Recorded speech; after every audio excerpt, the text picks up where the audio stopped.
کبھی گھروں میں قرآن کھلتا تھا، صبحوں کا آغاز قرآن کی تلاوت سے ہوا کرتا تھا، آج صبح کا آغاز فیس بک سے ہوتا ہے۔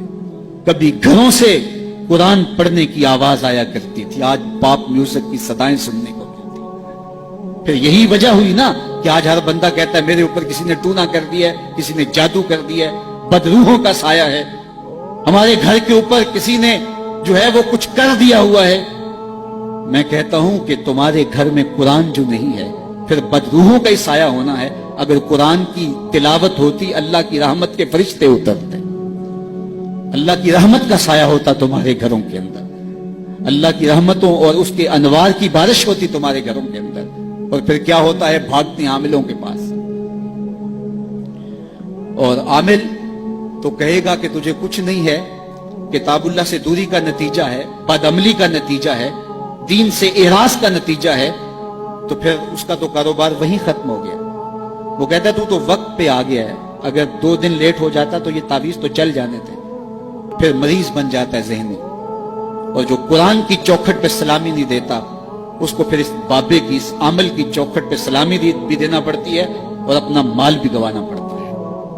اور روز آئے دن اخباروں کے اندر ایسے جعلی عملوں کی کہانیاں چھپتی ہیں، اور سوشل میڈیا کے اوپر بھی آپ دیکھتے ہیں کہ یہ کیسے کیسے بد نصیب لوگ ہوتے ہیں اور کیسی کیسی کاروائیاں بھی کرتے ہیں۔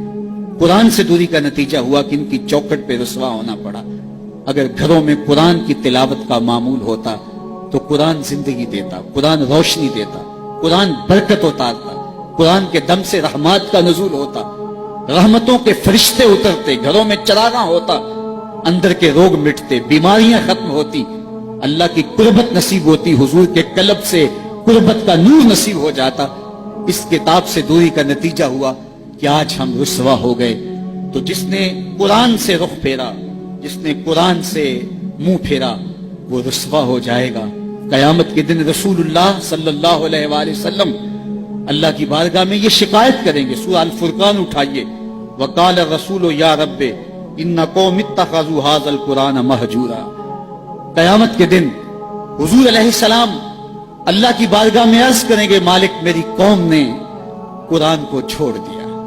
یہ نسخہ جامعہ تھا، یہ کتاب شفا تھی، یہ نسخہ رحمت تھا، یہ صحیفہ نور تھا، اس کے ہوتے ہوئے تمہیں زندگی کی ہر شے نصیب ہو جاتی، لیکن اس کو چھوڑ کر در در کی رسوائی مقدور ہو گئی۔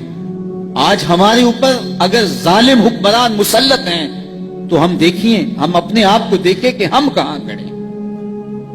ہم اللہ کے دین سے رخ تو نہیں پھیر چکے، اس کے دین کو ہم چھوڑ تو نہیں چکے۔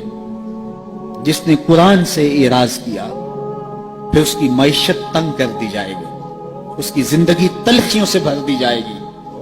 سب کچھ ہونے کے باوجود زندگی میں سکھ نہیں ہوگا، سامان راحت تو ہوگا، راحت نہیں ہوگی، دولت تو ہوگی لیکن دولت سے حاصل ہونے والا سکون اور نفع اسے نہیں پہنچ پائے گا۔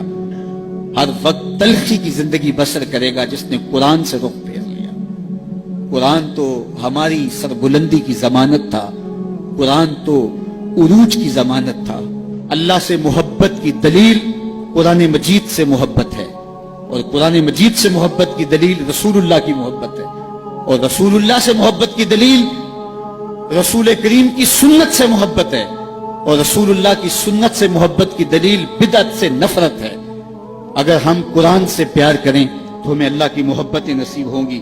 تو آئیے کتاب اللہ کے ساتھ جڑ کے ہم اپنی زندگی کے اندر روشنیاں کریں۔